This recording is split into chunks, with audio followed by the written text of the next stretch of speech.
This is Rachel Wilkes, and this is my second vlog for IDS 403. Hi, Kyle. So I'm going to go through all the questions. Number one, how is your digital identity different from your real world self?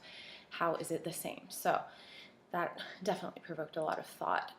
For the first TED Talk that I watched, I don't know how to say her name, Abha Dewasar, probably completely botched that, but Life in the Digital Now is the name of it. She quoted, "The digital now is in direct competition with the present." So that really resonated with me. My digital identity is essentially not me. Though it is a reflection of me, it's not actually my present self. In that sense, it is very different. The present, she also said, the present encapsulates the past and a promise for the future. I thought that was extremely profound as far as speaking to the importance of the present and being in the present, which many of us don't do in this digital age as we're constantly distracted by our devices. She also said that love is attention, and so if we're attentive in the present in our relationships, that's when we're really exhibiting love. So that is how it's different.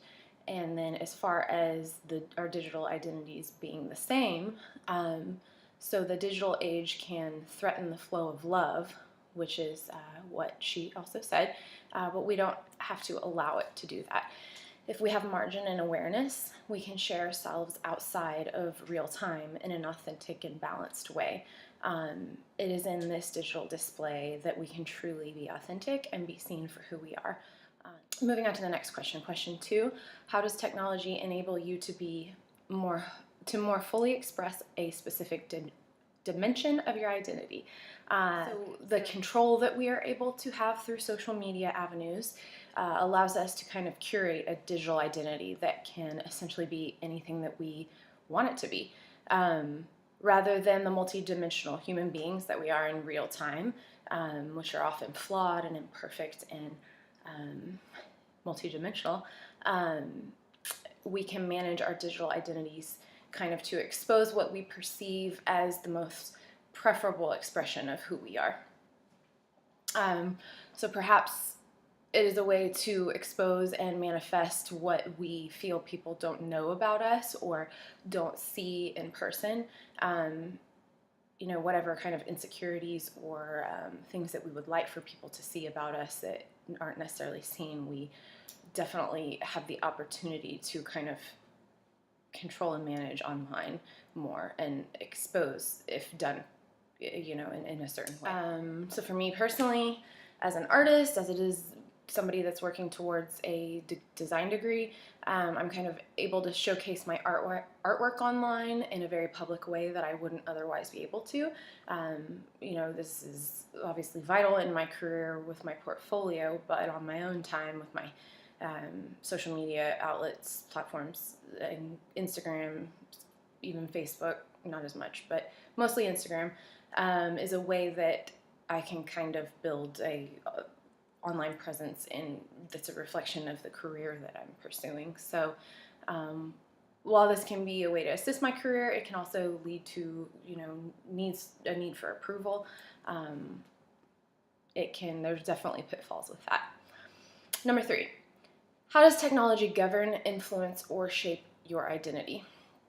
So the second TED Talk, Sherry Turkle quoted, "Our devices are psychologically powerful in that they don't only change what we do, they change who we are." So the tendencies with that and how it can shape our identity are how that can manifest is through escapism, detachment, and can ultimately lead to trouble in how we relate to one another and ourselves, and our capacity for self-reflection.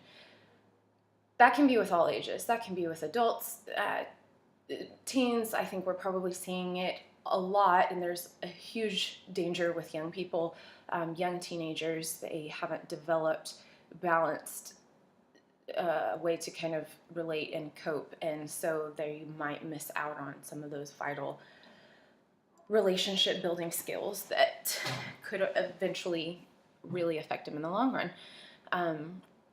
Control that's associated with that through texting, email, etc.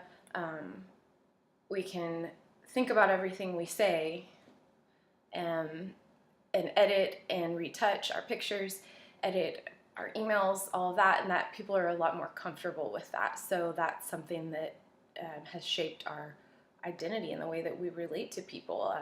The imperfection and flaws that are present in real-time communication have become less and less. So essentially, or in direct result from that, learning each other and really coming to know and understand each other is something that's becoming just less and less.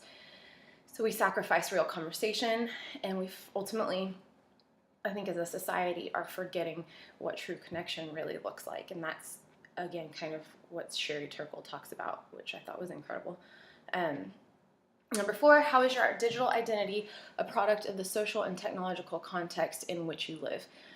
So the social and technological, sorry for my stuttering, context in which I and we live as a society is one that is so technologically driven that it can be incredibly overstimulating.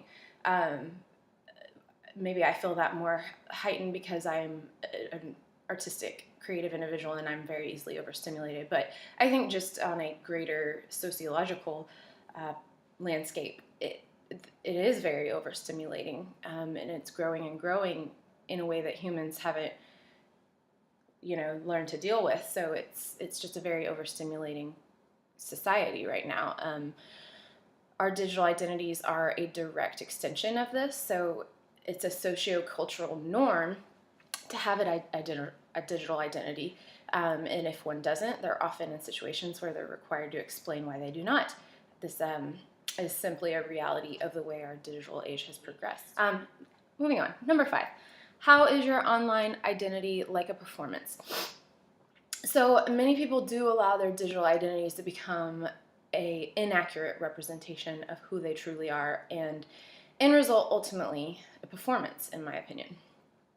I have a Facebook, but I rarely ever use it. In terms of relationships, I prefer to keep mine in real time. However, or be really cognizant of that. However, I'll admit that I spend quite a bit of time on Instagram, as I kind of mentioned earlier, with as I view it as an artistic avenue, and sometimes too much time for me. But I have to hold myself accountable as to keeping my motivation in this pure and balanced, maintaining appropriate margin and not allowing it to become a disingenuous, performance-driven effort. So I think there's some self-accountability there and some mental inventory taking for sure.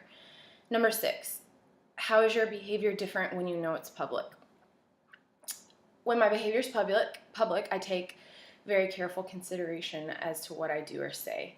That's just a part of who I am and how I'm wired as a very private, introverted person. As aforementioned, our digital identities can definitely be controlled and managed. They can be whatever we decide is the best version of ourselves. So this can manifest positively and negatively. For myself personally, like I said, I hold myself accountable to that privacy and authenticity. It's just kind of a personal goal of mine. I try to think about the implications of everything I share, because a digital footprint, or our digital footprints, are longer lasting than a lot of us think, I think. So like I said, I take a mental inventory and I ask myself questions. Questions like, how will this affect who sees it? Is it positive or negative? Why am I posting this? What's my motivation? Is it wise to post? Is it helpful? That way I can kind of hold myself accountable to what my motivations are. So for example, I posted both of the TED Talks that I had to watch this week to my Facebook, which I hadn't posted to Facebook in forever, but I did that because they kind of passed my mental inventory and I thought they were awesome and people should watch them.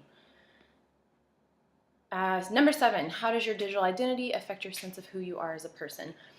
I work hard to maintain margin and balance in regard to the digital age we live in. It's an integral part of the career path that I've chosen. as a social media presence can aid in my success, like I've said with Instagram, and kind of staying tuned into that. There's, like I said, a temptation to find too much identity in the approval of others through social media outlets. So I'd be lying if I said I wasn't susceptible to this and hadn't fallen into this at times. But this week's resources have been really informative and truthful reminders as to what really, to kind of finding that balance and checking back in with ourselves, and taking a step back from that, and remembering, who we truly are as people and our true selves in real time. There's nothing that can replace that. The falsehoods that we fall into by constantly checking all of our social media outlets really have to be recognized. And I don't want this to be what defines me as a person, personally.